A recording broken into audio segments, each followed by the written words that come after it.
Morning light washed through my second-floor clinic windows, turning the sterilized metal of the exam chair into a strip of silver. Tuesdays were normally routine. Molars to fill, crowns to polish, insurance codes to fight with. But the moment Eleanor Pierce's name flashed on my schedule, the air felt less clinical and more electric. 41 years old, new patient, referral from a periodontist across town. I skimmed her intake form. Divorced 3 weeks earlier, no children, marketing executive, seasonal allergies. The single checkmark beside emergency contact was empty. Something about that blank space tugged at me. A quiet echo of being untethered in a city that never really loosened its grip once it had you. I tucked the clipboard away and rolled my shoulders, telling myself that sentimental detours didn't belong in operatory too. I was Dr. Vivian Brooks, 29 DDS, owner of Riverfront Smiles, and professional distance was as essential as latex gloves. Eleanor arrived 10 minutes early. While my hygienist Haley finished another patient, I stepped into reception to greet her. She stood beneath the pendant lights in a camel trench coat, auburn hair falling over one shoulder like the last streak of sunset on skyline glass. There was a poised stillness to her, the sort of calm people practice in yoga studios but rarely master in real life. When our eyes met, hers curved in a smile that registered everywhere. Cheeks, lips, the faintest lift of an eyebrow. Dr. Brooks. Her voice was low, warm, touched by a rasp that suggested late-night laughs over good wine. Ms. Pierce, welcome. Please, this way. I gestured down the hall, suddenly aware of how loud my pulse sounded in my own ears.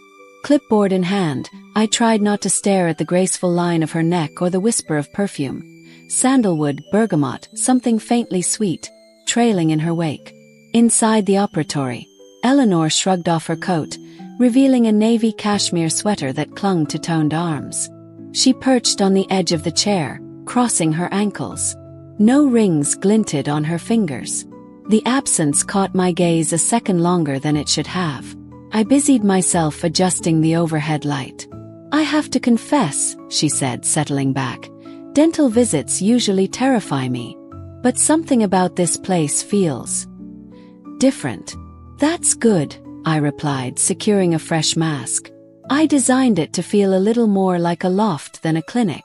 So far, the vibes reduced our white-knuckle percentage by about 40. Eleanor laughed, soft and genuine. A dentist with a sense of humor. Dangerous combination. I pretended to check the X-rays on the monitor, though my eyes kept flicking to the curve of her smile. Let's see if we can keep the danger strictly metaphorical. Any pain lately? Only the dull kind that comes from signing divorce papers. The words slipped out so casually that for a beat I didn't realize their intimacy. Her expression didn't flinch. If anything, she looked relieved to have said it out loud. Sorry, that was blunt. Don't be, I murmured, adjusting the chair.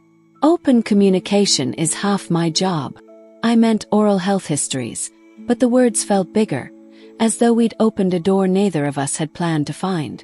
During the exam, our roles were clear, practitioner and patient. Yet moments shimmered. Her steady gaze when I explained a fractured premolar, the way her breath fluttered against the inside of my latex glove as I palpated her jaw. Clinical seconds stretched into something luminous. I caught myself tracing the edge of her tongue with a mirror a fraction slower than necessary, cataloging the pink softness and wondering if she tasted like the ripe blueberries sitting in the staff fridge. That tooth may need a crown, I said finally, zooming in on the X-ray. Hairline crack right through the enamel. We can prep it next week. I'll block 2 hours so we're not rushed. I'd like that, she replied, eyes lingering on mine rather than the monitor. Being rushed is overrated. Haley fetched the fluoride varnish, but Eleanor waved her off gently. I'd rather schedule another cleaning, she said, eyes glinting. Gives me an excuse to come back sooner. I felt heat bloom under my collar. Haley glanced between us, a curious flicker in her grin, then exited. Alone again, Eleanor tilted her head. You have a way of making sharp instruments seem like friendship bracelets. You flatter me, I managed. She leaned forward, elbows on the armrests, voice dropping to a near whisper. Flattery implies exaggeration. I'm not exaggerating, Vivian. My name, unaccompanied by a title, rolled off her tongue with the intimacy of a secret. After weeks of lawyers and property inventories, sitting here feels safe. Unexpectedly safe. I swallowed, pulse hawk fast. Then that's the best compliment I could receive. I printed her treatment plan. Our fingers brushed during the handoff, an accidental spark that felt anything but accidental. Her eyes widened slightly, like she'd confirmed a hypothesis that had been humming beneath the surface since she walked in. At checkout, Eleanor booked the Crown appointment and, at her suggestion, an extended cleaning for the following Monday. I'm a quick learner, she told the receptionist, so I'll study hard and come prepared. She glanced back at me, mischief bright in her gaze. Dr. Brooks likes her patients punctual. In the doorway she paused. Traffic murmured beyond the glass door, autumn leaves chasing each other along the sidewalk. She slipped on sunglasses, then looked over the frames straight at me. See you soon, Vivian. With that, she disappeared into the afternoon sun, leaving the faint drift of sandalwood in her wake. I stood there longer than necessary, pretending to organize appointment cards while my mind replayed every detail. Her smile, the flick of her tongue against air-cold enamel, the promise threaded through a simple phrase. See you soon. Back in my office, I sat at the desk where diploma frames lined the wall like polite reminders of competence. Yet competence felt irrelevant compared to the electric undercurrent that had hijacked an ordinary Tuesday. I pressed a hand to my chest, grounding myself, then opened my calendar. Her name glowed twice in the next 8 days. 2 orange blocks that already felt like islands I would swim any ocean to reach. Outside, sirens wailed down Market Street, but inside the clinic the hum of sterilizers kept a steady rhythm. I closed the door, leaned back, and let the new cadence of my heartbeat map uncharted territory. One where professional distance narrowed, where sandalwood lingered on cotton swabs, and where next Monday couldn't arrive fast enough. The first spark had ignited, and no autoclave in the world could cool the rising heat. Monday arrived on a breath of rain. The kind that slicks city pavement into mirrored slate and turns umbrellas into awkward, spinning satellites. I unlocked the clinic at 7 a.m., craving the predictable buzz of fluorescence and the smell of disinfectant wipes to steady my nerves. Eleanor's extended cleaning sat on the schedule at 9, highlighted in yellow like a warning label and a wish at once. I prepped the operatory myself, tray lined, scalar gleaming, then forced breakfast down while watching droplets push their way down the window. Every ping of the door chime jolted me. None belonged to her. At 8:55, Eleanor strode in, rain-glossed and wind-flushed, trench coat belted tight over a charcoal knit dress. Her umbrella dripped beside reception, leaving small crescents of water like commas pausing the floor's conversation. "Morning, Vivian," she said, voice softer than the rain. Hearing my name without the title again did something reckless to my equilibrium. "This way," I managed, gesturing. She followed me down the corridor, the air crackling with unsaid things. Haley caught my eye, eyebrows winging upward in a silent "Are we reading the same novel?" I pretended ignorance and closed the operatory door behind us. Eleanor slipped off her coat. The dress beneath followed her curves with the confidence of a well-paid stylist. She sat, smoothing the fabric over her thighs. "I studied," she said, grinning. "Flossed twice a day, soft bristled brush, no caramel popcorn at the movies." I laughed, fitting gloves with a snap. "Star student. Let's see the results." But the exam light caught a glimmer under her lashes, and I lost my train of thought long enough that she noticed. Her grin softened into something like recognition and invitation. I adjusted the chair, proximity shrinking to inches. The mint scent of her breath met sandalwood, creating a new fragrance that existed nowhere but between us. I began the cleaning, movements precise, professional, but inside a storm cell rotated. The way her lips parted, the faint hum in her throat when the suction wand brushed her cheek, the heat of her hand curling over the armrest until our knuckles nearly touched. Halfway through, the suction clogged. I excused myself to rinse it. When I turned back, she had removed the protective bib, fingers restless. "You okay?" "Yes." She nodded, then sighed. "I'm fine, better than fine. Just thinking this is the first place I've relaxed since the divorce finalized." She sat up, feet touching the floor. "They say stress lodges in the jaw. I must have been chewing through iron." Peeled off my gloves. Professional lines blurred like ink in rain. "There's a conference room at the end of the hall," I said impulsively. "Nobody uses it on Mondays. Would you like tea?" "My private stash." Dragonwell green. Her brows rose. "Dentists and dragonwell. You're determined to rewrite stereotypes." I felt the clinic shrink around us, walls funneling toward a single point. 5 minutes, I promised myself, but the promise was flimsy as a single-use mirror. We walked down the staff hallway, sneakers and kitten heels echoing. Inside the unused conference room, a round table stared at chairs still tucked in. I clicked on a small kettle, heart banging louder than its heating element. Eleanor leaned against the windowsill, cityscape grayed by weather behind her. "When I was 13, she said, I chipped a molar on a skipped stone contest at Lake Erie. The dentist was kind, but I cried anyway, mostly because kindness felt scarier than pain." She looked straight at me. "That's how today feels, Vivian. Scary kind." The kettle clicked off. I poured hot water over leaves, hands shaking enough to slosh a drop. She reached out, steadying my wrist. Skin on skin, first deliberate touch. The world narrowed to that contact like the circle of light an intraoral camera makes on enamel. I set the cup before her. Steam ghosted between us. "Sometimes scary things turn out worth it," I whispered. She took a sip, watching me over the rim. "Were you always this fearless?" I laughed, surprised. "Fearless? I rearrange magazine stacks when I'm nervous." It took 4 trimesters of neuromuscular disorders to convince me I could steady a hand inside someone's mouth without fainting. Her smile deepened. "Yet here you are, calm while navigating the minefield of my emotions." I looked at her, really looked.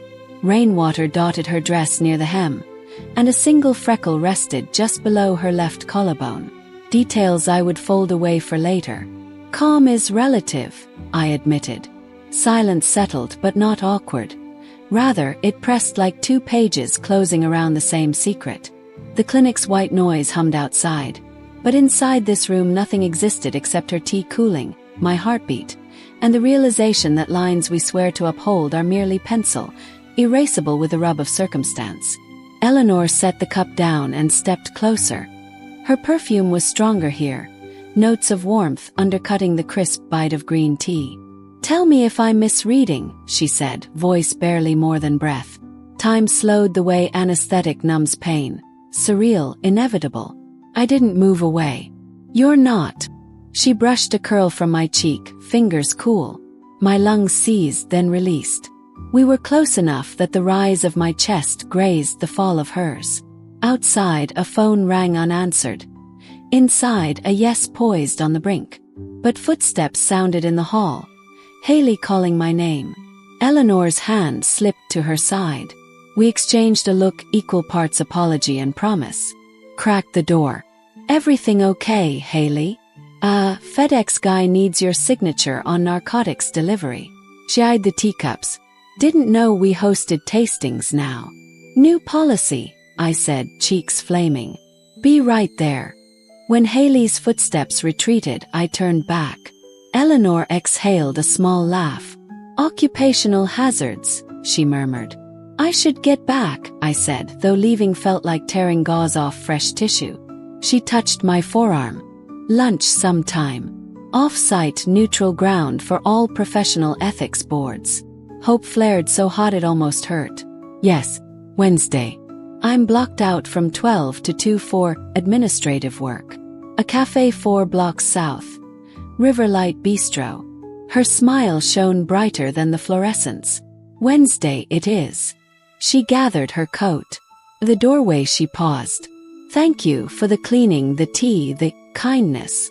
"Kindness is dangerous," I whispered, echoing her first remark. She winked. I like dangerous. Then she was gone, footfalls fading, leaving dragonwell steam curling like smoke after fireworks. Back in operatory 2, I finished her chart with hands that remembered her pulse under my skin. For the first time since opening Riverfront Smiles, my handwriting trembled enough to tilt the baseline. I saved the file, leaned back, and watched rain streak the window, each silver line mapping the routes we'd soon decide to cross or burn behind us. Lunch on Wednesday glowed in my planner like a lighthouse. I had 24 hours to convince myself boundaries still mattered. But some storms rewrite coastlines overnight, and I already felt the shoreline sliding under my feet. As the clinic emptied that evening, I found Eleanor's teacup still on the conference table. A faint print of lipstick ringed the rim, color like the inside of ripe plums. I washed it, but the imprint in my memory would not rinse away. In the parking garage, I sat in my car while wipers fought the torrent, hands gripping the wheel as if bracing for collision. Reality. I was plummeting toward something intoxicating. Responsibility. I was provider, she was patient. Morality chorused from every dental ethics lecture. Yet desire hummed louder, deep as drill torque, promising revelation inside risk. I drove home through rivers flowing down Broadway, thoughts a whirlpool. Wednesday, sandalwood, the freckle at her collarbone. By the time I reached my apartment, thunder cracked so violently it shook my windows, and I realized storms outside were merely echoes of the one now raging in me. I went to sleep still tasting dragonwell and Eleanor's proximity, dreaming of lines in pencil and the warm, relentless hand of rain erasing them. Wednesday dawned cloudless, as if the sky itself wanted to see what would happen. I spent the morning speeding through appointments, an abscess incision, 2 bite wing sets, a teenager's first set of braces, while my brain rattled like a dropped burr under the single-word lunch. At 11:40, I ducked into the staff restroom, checked my reflection, and silently begged the mirror to declare me composed. Pale blue scrubs had never felt more utilitarian, so I swapped them for a slate wrap dress I kept for post-work meetings, dabbed lip balm and failed, to ignore the thrill sparking along my skin. Riverlight Bistro sat at a quiet corner where the Arts District warehouses met the Riverwalk lofts. Industrial brick and potted rosemary framed its entry. Inside, Edison bulbs glowed over mismatched tables, every surface smelling faintly of sourdough and espresso. Eleanor was already there, seated at a window bench, turning a wooden stirrer between her fingers. She wore soft black denim and a cream silk blouse that caught the light like moon on water. Seeing her outside the operatory context stole my breath. No overhead lamp, no paper bib, only a woman whose smile unstitched every carefully sutured boundary inside me. She rose when she saw me. "Dr. Brooks," she teased. "Vivian," I corrected, pulse sprinting. "No white coat today. I'm off duty." "Good." Her eyes swept appreciatively down my dress. Heat flooded my cheeks in reply. "I ordered you an iced dragonwell, loyalty to brand." I laughed, tension easing. "You remember." I remember everything about Tuesday. 5 simple words, heavy as lead and sweet as syrup. We talked first of safe things. Favorite hidden bookstores, the city's never-finished riverfront project. Her plan to foster an elderly greyhound now that she had the condo to herself. Yet underneath every sentence ran a second conversation, silent but deafening. "Can you feel this?" "Do." Entrees arrived. Her roasted beet salad, my citrus-glazed salmon. But appetite had little to do with food. Mid-meal, she set her fork down and folded her hands like she was about to negotiate a merger. "I should tell you something." Her voice gentled.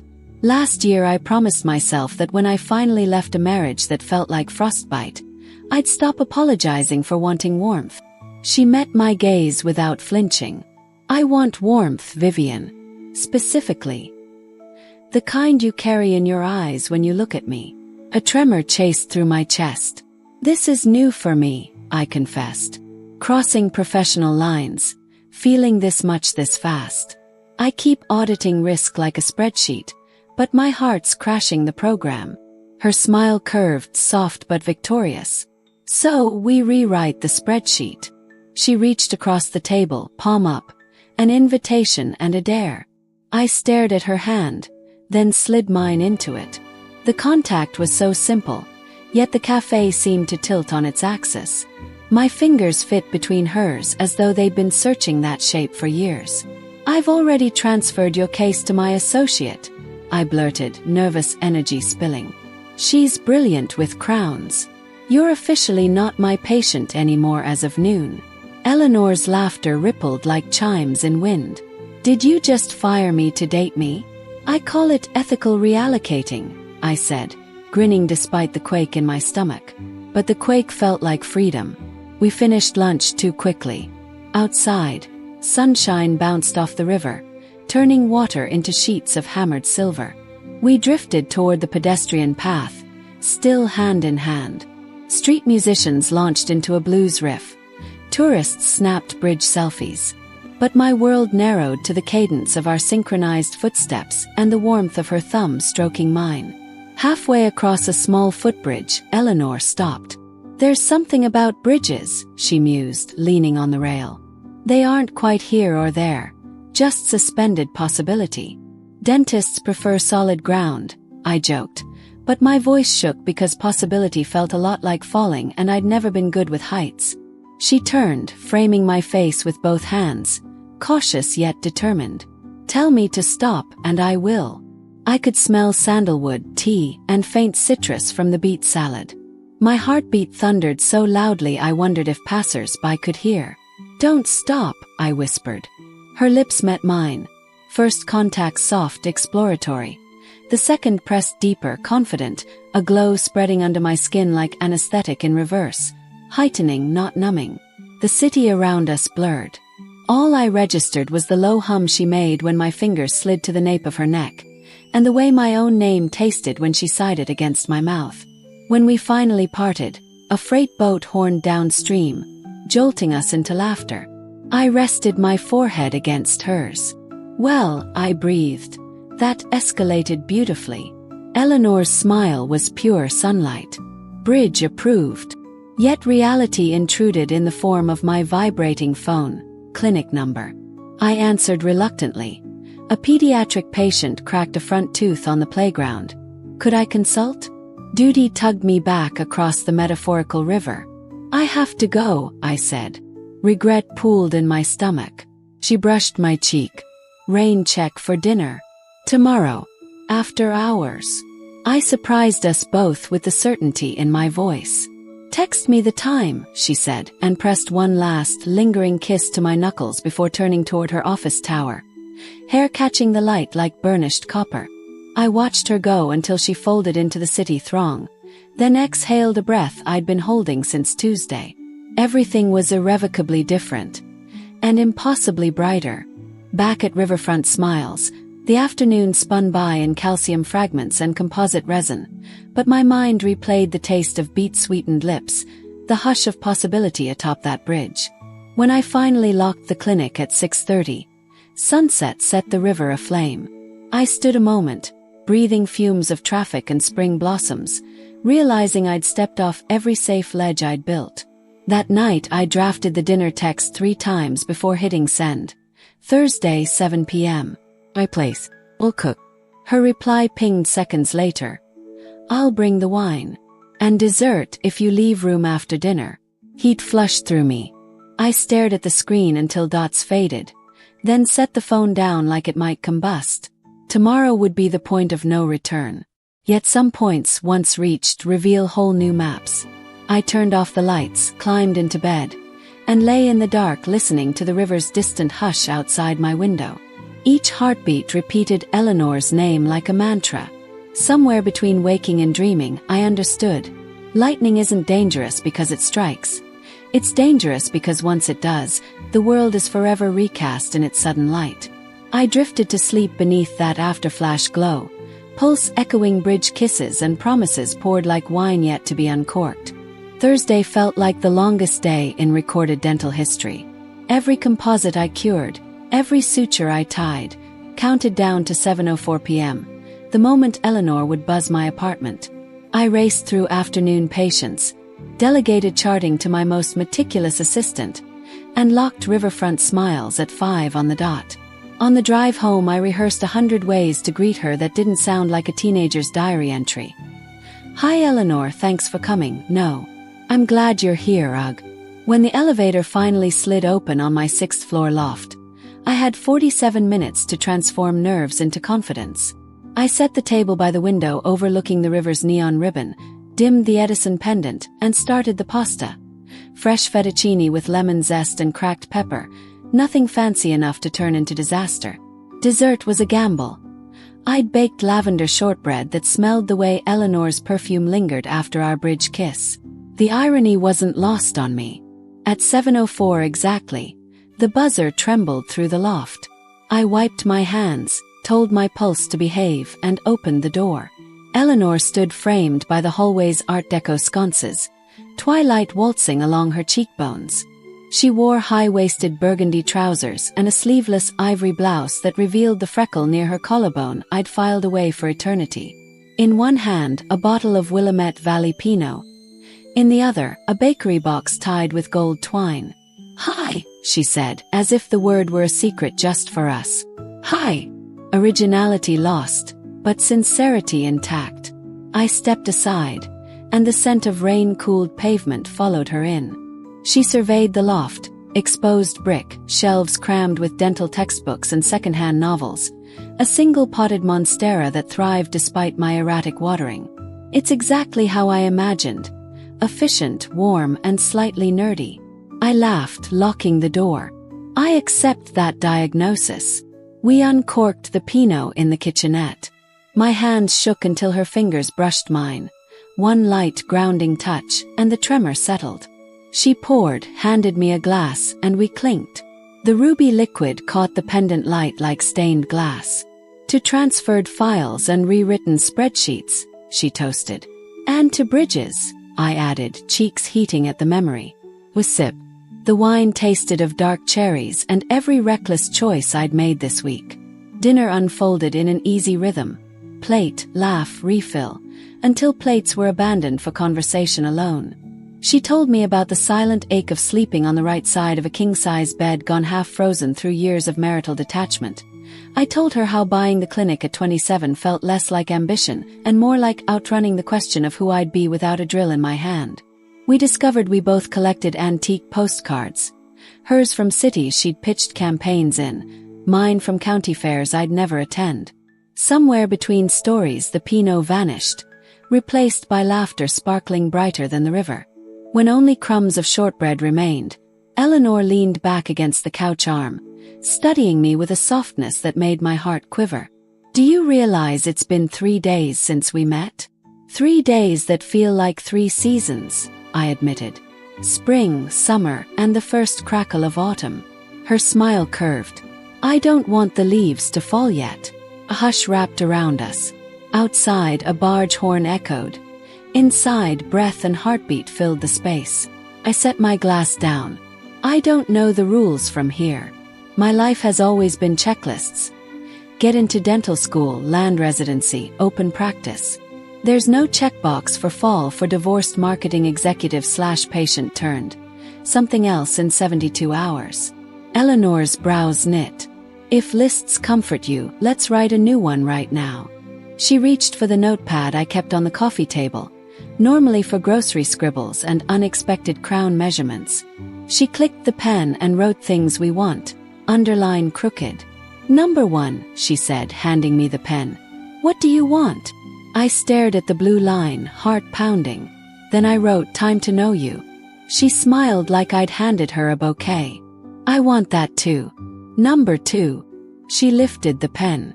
I licked my lips. Honesty. No disappearing into silences when it gets messy. She jotted it down, then penned a third before showing me. A first date that isn't bounded by 4 dental walls or 6 loft floors. I laughed. Deal. We stared at the list. 3 items that felt deceptively simple yet world-altering. Eleanor set the pad aside and turned to me, eyes steady. "One more want," she whispered, voice gravel warm. "I want to kiss you without bridge rails or coffeehouse chatter in the background." I didn't answer. I closed the inches between us and met her lips. The kiss deepened quickly, wine-tinted, lavender-sweet, urgent as if tomorrow might revoke the entire month of May. Her hands threaded into my hair. Mine traced the line of her jaw, memorizing the contrast of velvet skin and strong bone. When air became precious, we pulled back, foreheads touching, smiles breathless. A sudden laugh escaped me, half joy, half disbelief. I don't usually do this. Neither do I. She brushed a stray curl from my face. But usual was overrated. She stood, offering her hand the way she had across the bistro table. Only this time every boundary had already been dismantled. Took it. She led me to the bedroom, softly lit by the glow sneaking in from the riverfront. We paused at the threshold, a heartbeat of silent consent. My pulse hammered so loud I thought she'd hear it echo off the hardwood. Clothes slipped away, each garment a layer of old stories surrendered. Her scars, one faint skateboarding mishap on her knee, a pale line on her rib from appendectomy, became coordinates for my lips, the freckle at her collarbone my North Star. She traced the curve of my shoulder, whispered that I was beautiful, and the word felt like something fragile finally set free. Time lost definition, replaced by warmth, breath, and the hush of cotton sheets shifting under discovery. She moved with intention, slow, attentive, as though mapping the nerve pathways I'd memorized in textbooks yet never explored like this. When release finally tremored through us, it felt less like climax and more like the world resetting its axis. Later we lay tangled, riverlight playing over the ceiling. My stethoscope had no place here, yet I counted her heartbeat with my palm anyway. Steady, grounding. She kissed my fingertips one by one. "Tomorrow," she murmured, "I fly to Chicago for a 2-day conference. Back Saturday afternoon." I swallowed disappointment that flared too raw for a 4-day-old affair. "That's okay. I work Friday until 6. She shifted to face me, eyes reflecting the city glint. "Come with me." The proposition hung in the air like the fragrance of lavender and sandalwood. Chicago. 2 days. Spontaneous dentist road trip. Why not? You deserve a break. Bring a toothbrush and that fearless heart. She pressed a kiss over said heart. I laughed into her hair. I'd have to reschedule 3 hygiene checks and an implant consult. "Do it," she whispered. "Tell them your dentist is finally practicing self-care." The phrase curled inside me like sunrise. I thought of the beige-walled lecture where ethics professors droned about dual relationships. Yet here now, ethics felt less about prohibition and more about responsibility. To show up genuine, to not let fear drive the drill. "Okay," I said, surprising myself with how right it felt. "Chicago." She beamed, brighter than river neon. List item 4. See Lake Michigan together. Outside, a freight train rattled across the distant bridge. Its rhythmic clatter sounded like applause. I realized lines I'd once sworn unbendable had become guideposts instead, marking the path we deliberately, consciously chose. Sleep found us wrapped in cotton and promise. I woke once at 3 a.m., moonlight silvering her hair where it fanned across my chest. I traced the freckle, smiling at the ordinary miracle of it. Tomorrow we'd tackle flights, emails, practicalities. But tonight, in this half-lit room, Thursday blurred into the cusp of Friday, and I lay at the edge of something new, wide awake, utterly at peace. As dawn bled pink through the blinds, Eleanor stirred, eyes sleepy soft. "Morning, doctor," she whispered. "Morning," I whispered back. And just like that, the first day of our uncharted map began.